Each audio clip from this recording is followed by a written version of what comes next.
20 years! For any franchise, any series, lasting this long is a milestone usually worth celebrating, especially with a dedicated fan base that shows up year after year.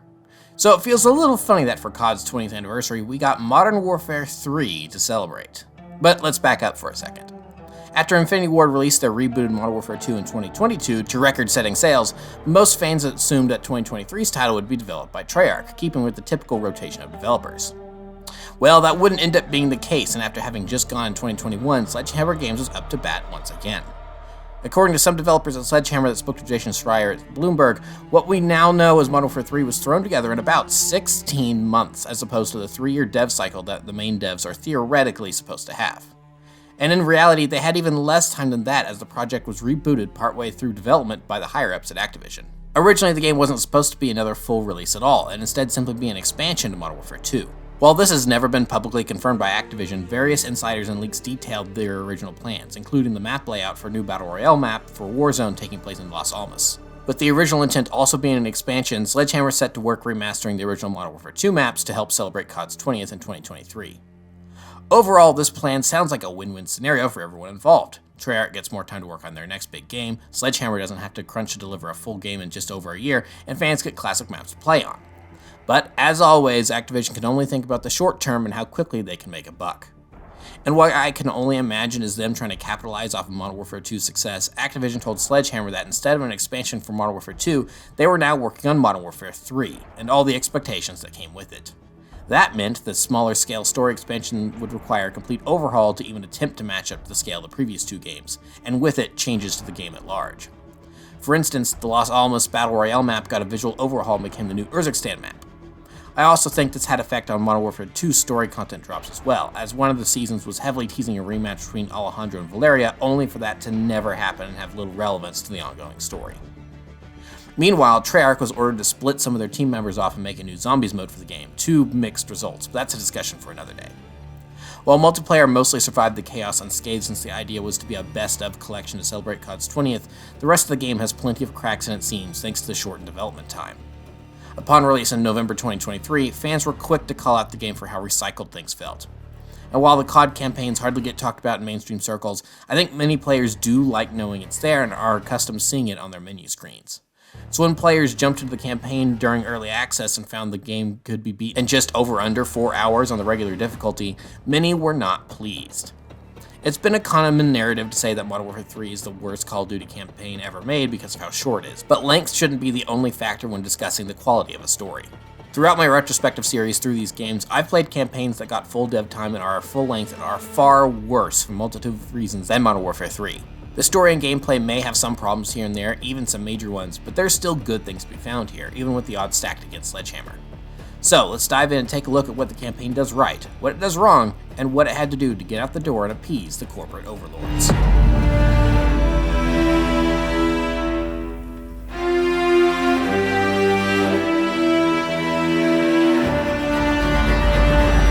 We begin the story with a special ops team suiting up inside a submarine and then infiltrating a Gulag. Their mission is to extract prisoner 627, but unlike in the original Modern Warfare trilogy, it's not Captain Price. Instead, it's the opposite side of the coin, none other than Vladimir Makarov. For an opening level, we're checking off most of the right boxes here. The atmosphere is great, there's plenty of action, but nothing too difficult yet, and there's a nice bait and switch with who you're playing as. Given that your mission is to extract prisoner 627 and everyone is using lingo typically used by Western forces, you'd be forgiven for thinking at first that you're playing as a SEAL team or something. But a few things slowly tip you off to the fact that not everything is on the up and up. While you're playing as a character named Nolan, which sounds Western, one of your squad mates is named Ivan. Later, as your team is rappelling down into the Gulag, the game makes sure that you know to keep the prisoners alive. Not to avoid collateral damage, mind you, but to use them as a distraction so the guards are busy fighting them. Also, while at the start everyone is trying to sound as American as possible, the accents slip ever so much to make you know something isn't quite right. Then by the time you're springing Makarov out of his cell, the squad completely slips back to the native Russian, which does bring up my first complaint. As a general rule, I don't like subtitles. They're great for those that are hard of hearing or just want them up so they know they aren't missing anything. But unless the subtitles are translating something in a language I don't understand, I don't want them on screen, as it breaks my immersion. Previous games have done this well and have thrown up subtitles when needed to translate, but otherwise they've kept them disabled. I don't know if it was a simple oversight or if this is a byproduct of the rush development, but unless you have the subtitles turned on during gameplay, the game will never translate what characters are saying. And once Makarov is sprung from his cell, they start speaking Russian a lot. Throughout the campaign, I was constantly switching the subtitles on and off depending on the mission, constantly taking me out of the moment and breaking the pacing. I initially hoped that that was just a problem during the early access and would have been fixed with the day 1 patch, but sadly, even my most recent playthrough a couple days before writing this, it was still a problem. And the funny thing is that the cutscenes still handle subtitles well, as they only show up when needing to translate. But for gameplay, it's either all or nothing. It's little things like this that chip away at the, for the most part, well-done presentation of the game, and is one of those unfortunate cracks in the foundation showing the rushed dev time. But anyway, with Makarov free, he's welcomed back with open arms by his own private military, the CoD group, the same mercenaries that stole the missiles from the Shadow Company and kickstarted the plot to Modern Warfare 2. Wanting to make up for lost time, Makarov has CoD again set their sights on the Middle East, specifically Urzikstan. Following the death of Hadir in the raid missions, Al-Qatala has finally crumbled without any strong leadership, meaning the country is finally at peace and the Urzikstan Liberation Force has won back control. In an effort to maintain the peace, Farah has bought ballistic missiles from Shadow Company, giving them some more substantial firepower to defend themselves with. But already knowing how useful they can be, CoD swoops in and steals them from the ULF. Knowing that she can't stop the missiles from being stolen, Farah instead makes a move to place trackers on the containers so they can figure out where they're going and so they can mount a counterattack later. And thus we have another sore spot for many with this campaign, the open combat missions. Clearly a workaround to save time during development, many of these feature lots of reused assets and locations with various small objectives sprinkled around. I'll speak about them and their general pros and cons overall first, and then go more in-depth on them when they come up in the story. Our first one here is in the port of Urzikstan, where, as I said, Farah must plant trackers on the soon-to-be-stolen missile containers. Sledgehammer's pitch for these missions is that the player can complete them in any way they see fit, which on paper sounds like a good thing. However, that isn't exactly the case in practice. Upon starting, the players spawned in with limited gear given to them via default loadout. And with the exception of, I think, one mission, none of them give you a suppressed weapon. So that means if you end up engaging enemies, then you're going to set off an alarm pretty easily. For missions that Sledgehammer says you can play the way you want by going in loud or taking a silent approach, the tools at your disposal don't exactly let you do that very well. Now, this is where crates come into play, as you can find extra equipment scattered around the play area. Some of them may be kill streaks, others may be weapons. Some of the weapons you can eventually find are suppressed, and you can select them during later missions instead of the default loadout, but you have to find them first by exploring, and that's not something the game is actually really that keen on you doing, with how often a voice is popping up in your ear. Without those trackers, we're never gonna see those missiles again. Keep pressing, Kilo.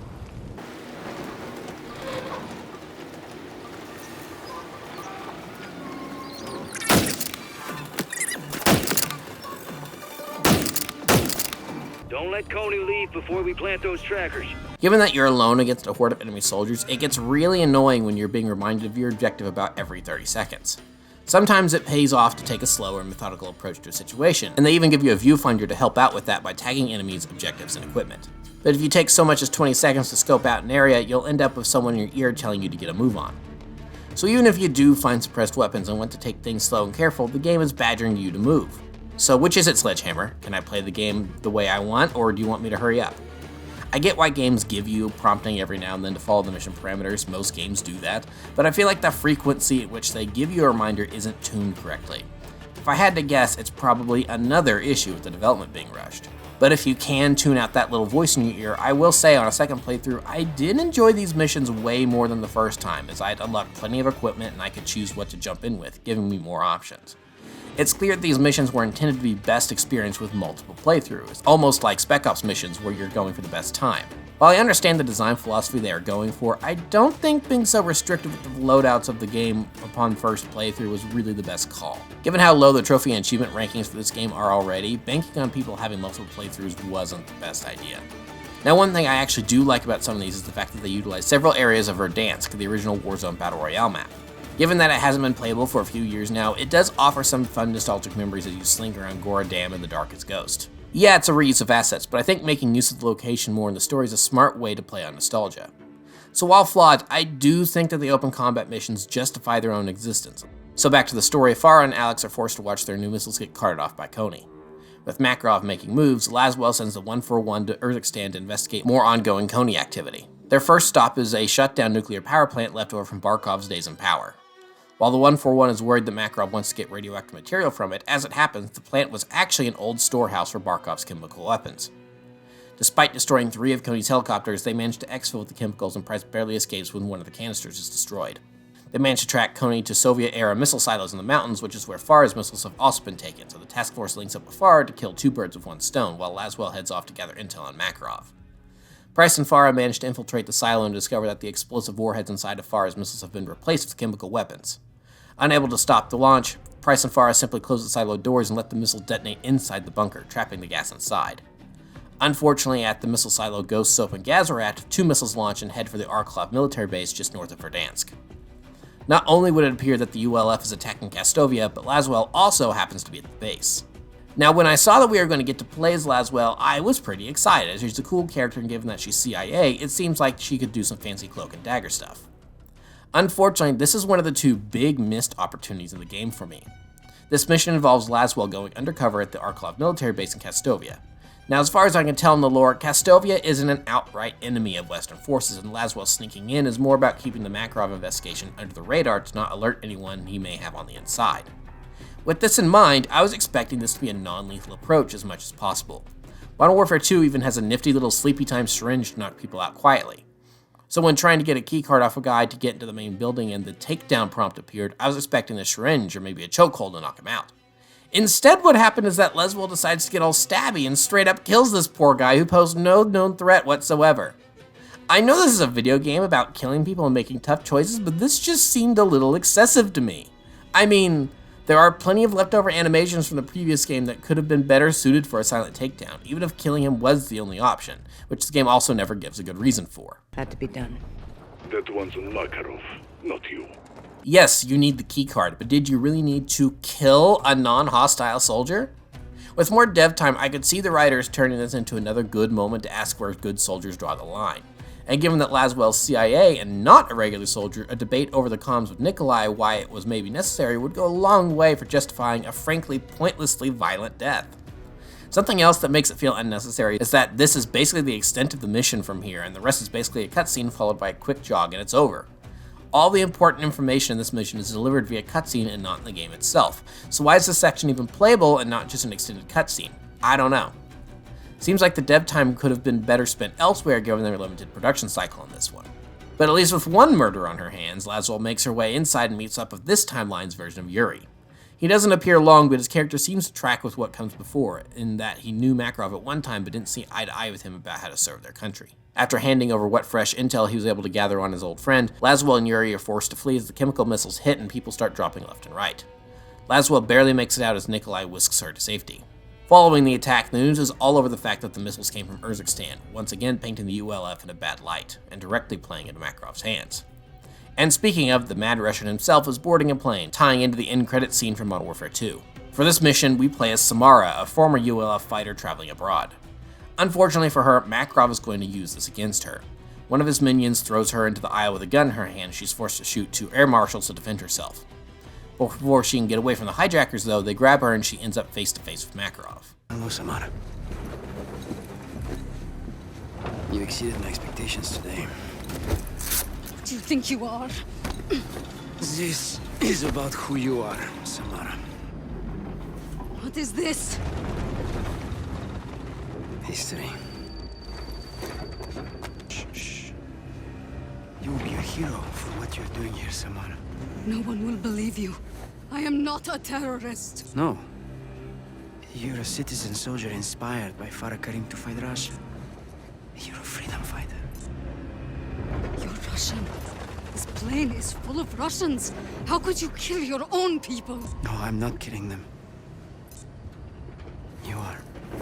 Using her nationality and history against her, Makarov is using Samara as an unwitting accomplice in his plan to frame the ULF for their recent attacks in Europe. And in a moment of what I think is an excellent commentary on how people at times view the world, one of Makarov's henchmen drives the final metaphorical knife into the player's gut. You terrorist. No! You look like one. I think it's here I want to talk about this new Makarov and how he holds up to the original version. When the game came out, I saw lots of critiques and some people saying that this portrayal doesn't hold a candle to the original. But I disagree. I think this new Makarov holds his own against the original and is a faithful adaptation of the character. Pretty much every scene he appears in displays his tactical mind and how he's always thinking one step ahead.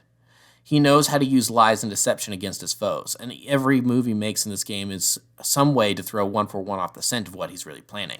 This is a battle of perception. A lie flies while the truth only grows. If you control what people believe, you control the world. This is our weapon. This was original Makarov's MO as well, using the Zakhaev airport massacre to pin the blame on the Americans to start World War III. So I'm not sure how anyone can look at new Makarov and not think him a faithful adaptation. If anything, he's maybe going a step further, as where the original Makarov only used Private Allen's nationality against him, new Makarov is using both Samara's nationality and her race against her. She's a Middle Eastern woman that fought with a group that was at one time labeled a terrorist organization. Seeing on the news that she suicide bombed a plane to many is going to seem like a business as usual from the Middle East, and they won't spend a second thought investigating what really happened. It's a nasty, devious plan, and it fits the character very well. So while I think the writing for this new version of No Russian works, I have more of an issue with the gameplay and think that this is the second big missed opportunity in the game. When Samara is thrown into the main cabin of the plane, the phone controlling her bomb is just out of reach. Several people, not understanding what's going on, pin her down to the ground and the bomb explodes, killing everyone on board. Now, if you noticed, Samara is given a pistol before being thrown through the curtain. However, if the player attempts to fire it, the gun simply clicks, meaning she can't shoot her way through the crowd to get to the bomb.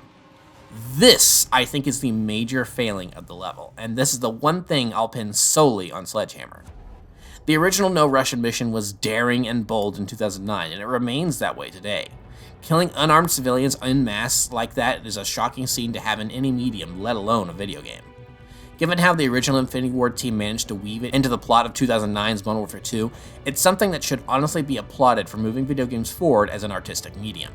Yes, this is difficult to watch control, but that's art. Art isn't always about warm and fuzzy feelings. Sometimes it's about pushing boundaries and making people uncomfortable.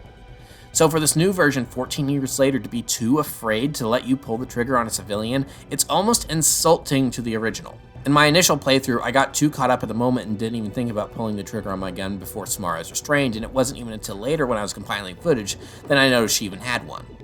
Seeing it, I assumed that meant she had a few shots in the gun and would allow us to shoot through the crowd to reach the phone, only for time to be up and everyone dying anyway. What a great trolley problem that would have been to give players. Do you sacrifice a few to save many more, or do you not use the gun and have everyone die?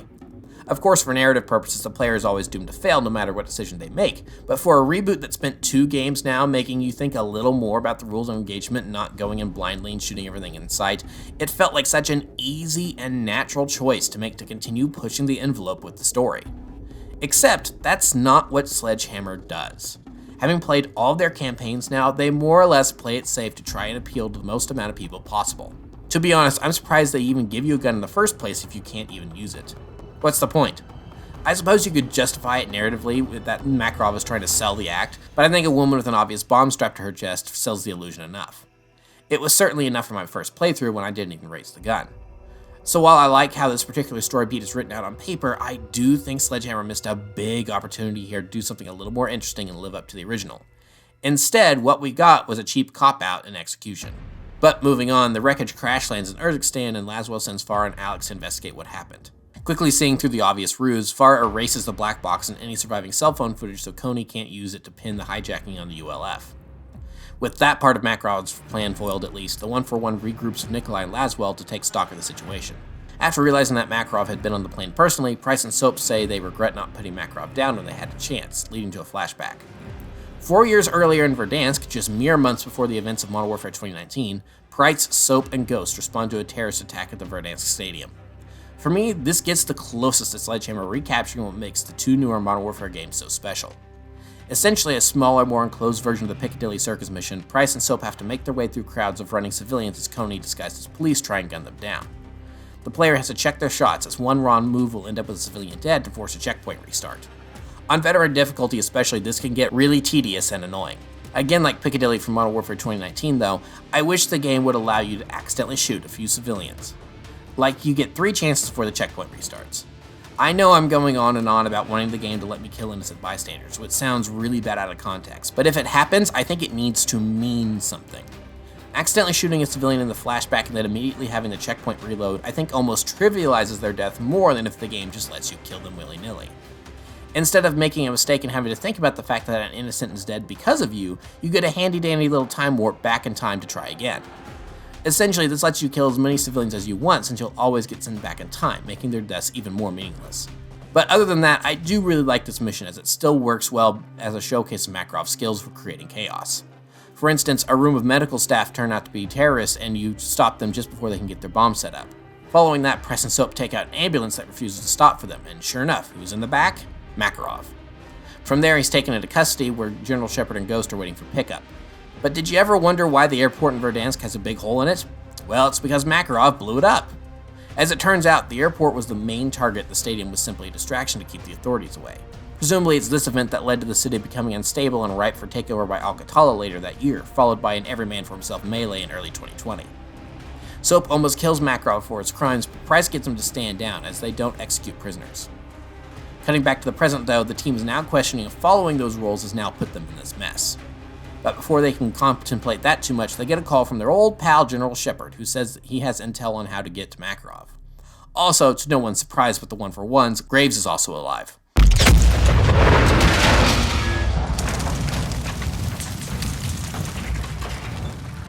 Well, I wasn't in that tank. So after begrudgingly accepting their intel, Soap and Ghost head off for a private island where Makarov's financier lives.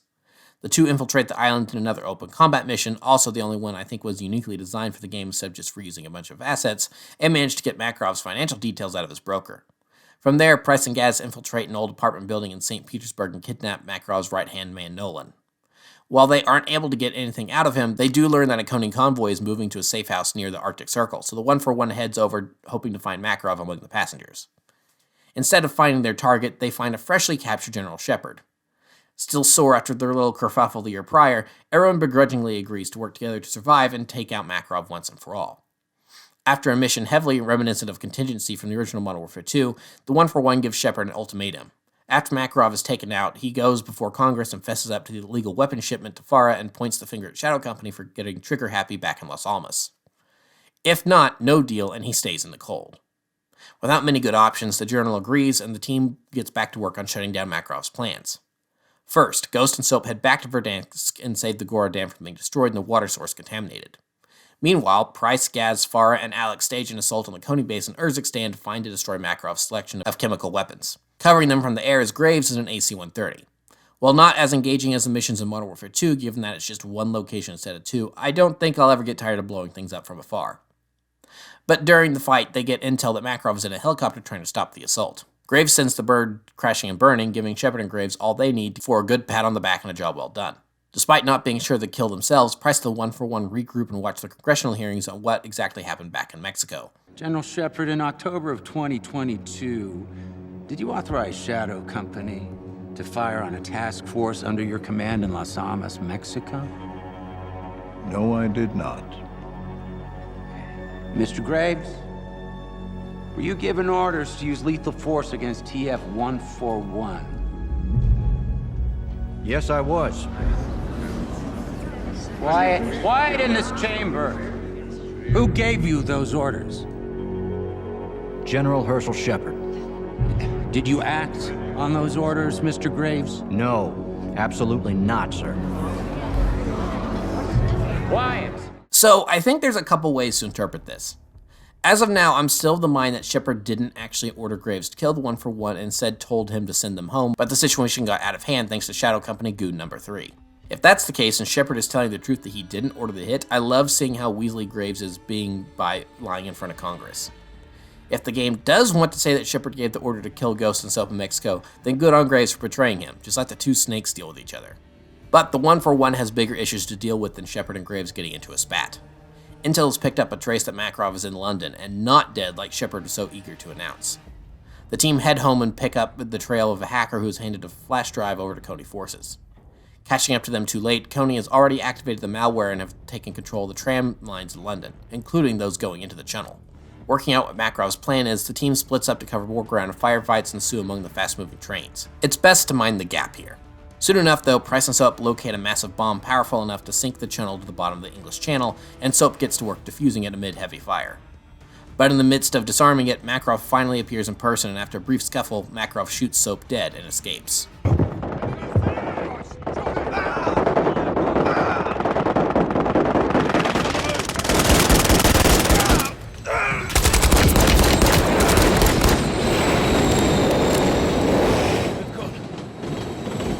Without any time to waste, Gaz and Price finally disable the bomb and save the day, but not without a cost. So another controversial move here is that with mere minutes left in the story, Soap is killed in action, fulfilling another parallel to the original trilogy. I'm of two minds on this, as I can see this being used to good effect in the inevitable sequel we'll get from Infinity Ward in 2026. It's going to make the story of Makarov now extremely personal and potentially pushes Price to move over that line he set for himself and the team. We maybe get a taste of this in the after credits scene where he maybe took Makarov's words to heart. Never bury your enemies alive.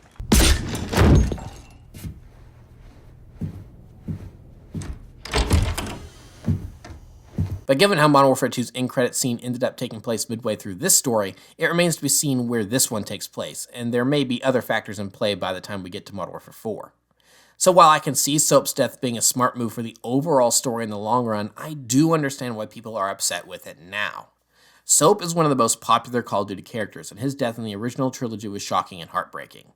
Getting a new, younger version of Soap in this timeline was exciting as there was now no limit to the new adventures he could go on, and his big brother, little brother dynamic with Ghost is carried over well from Modern Warfare 2. Dark in here. Good update. Is the water still wet? Checking. Stand by. Good to have a laugh while we can, boys. Let's keep it tight. I think I speak for everyone when I say I'd love more of that, but now after just a game and a half really, he's already been killed off. It's an incredibly dour note to leave this campaign on, especially since we're going to have to wait years for the follow-up. I'm not saying ending your story on a sad note is necessarily a bad thing, but if you know you're going to continue it, you need to think of how the timing is going to play out. Sure, half the universe got snapped out of existence at the end of Infinity War in 2018, but then just a year later we got to see everyone come back in Endgame. The turnaround time wasn't long, making the downer ending worth it. But ending this chapter of the Modern Warfare saga on this note and then taking a break for several years while Treyarch finally gets their time to shine, maybe not the best ending you could have gone with. So I see both sides, and in a vacuum it does feel a little cheap and like it's simply going for shock value. But that can't be all there is to it. Infinity Ward knows what kind of story they want to tell with this universe, and even though this chapter was mainly led by Sledgehammer on the development front, they still had their say on how everything went down. Yet another controversial move to some, but Infinity Ward had direct input in both story and design decisions with this game. While the Sledgehammer devs have complained that the process was inefficient and slowed things down, I think it makes sense that Infinity Ward was involved. Modern Warfare is their series. They know how it should work and what tone to strive for. And I have to say, despite some issues, Modern Warfare 3 does feel like it belongs in the same world as the previous two games. So clearly on that front, the partnership paid off. I brought up some gripes here and there with some of the writing, as there are some moments where the game dips into cliches and characters act dumber than they should. What time is it? What the hell do you care what time it is? Well, depending on the time, he may be in one spot or several. But those small gripes aside, it's clear that overall Infinity Ward's guidance does help elevate this story somewhat and keep in line with the overall story being told. I mean, just look at the cutscenes. While I'm aware the cutscene team is different from level designers and whatnot, they didn't skimp on making some amazing looking cutscenes. And they can be long too, which I love. It's also clear just how much the actors know their characters by now as well. Just look at Farah's reaction to hearing that Graves and Shadow Company tried to kill the 141 the previous year. She takes a moment to process it and then moves on since they currently have a job to do.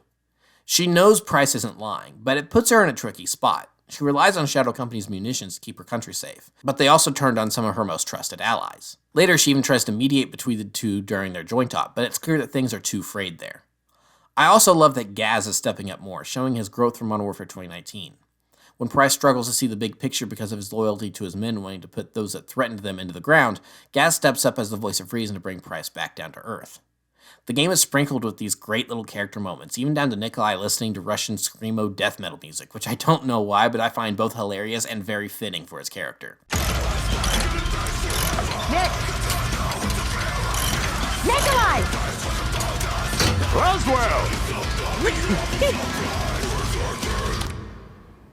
While I wouldn't be surprised if we always look at this as the weakest chapter and some missed opportunities have nothing to do with the shortened dev time, it's crazy that this was put together in 16 months and it's not an absolute dumpster fire. Does it suck that you can get through the game on regular difficulty in 4 hours? Yeah, it does. I would have loved the full experience here. But given what Sledgehammer had to do to get the game out the door, I think they deserve a slap on the back for trying their best. Doesn't mean there isn't room for improvement, and no, it doesn't hold up to the series' usual standard of campaigns, but it's by no means horrible. A game like Black Ops 3 or Vanguard had double or triple the dev time of this campaign, and both of those turned out way worse. Which is too bad, because Sledgehammer was clearly put through the ringer on this one, and for many of them, their reward was being laid off, as the team lost approximately 25% of their staff in massive layoffs across Microsoft and Activision's teams. I've been pretty hard on Sledgehammer in these videos, but they've been put in bad situation after bad situation for a while now. I don't think laying off a fourth of the team after they slaved away to release a full game after a little over a year is the best move on Microsoft's part, but hooray for corporate consolidation, I guess. Anyway, to wrap up, if you go into this expecting a full campaign, you're going to walk away disappointed. But hopefully with more and more behind the scenes drama coming out as time drags on, everyone will know what to expect from this one and will give it a fair shake. It's not a perfect game by any means, but if you simply manage your expectations, then maybe you'll find something worth liking here. And even with its faults, I'm still very much looking forward to what comes next from the Modern Warfare series in 2026.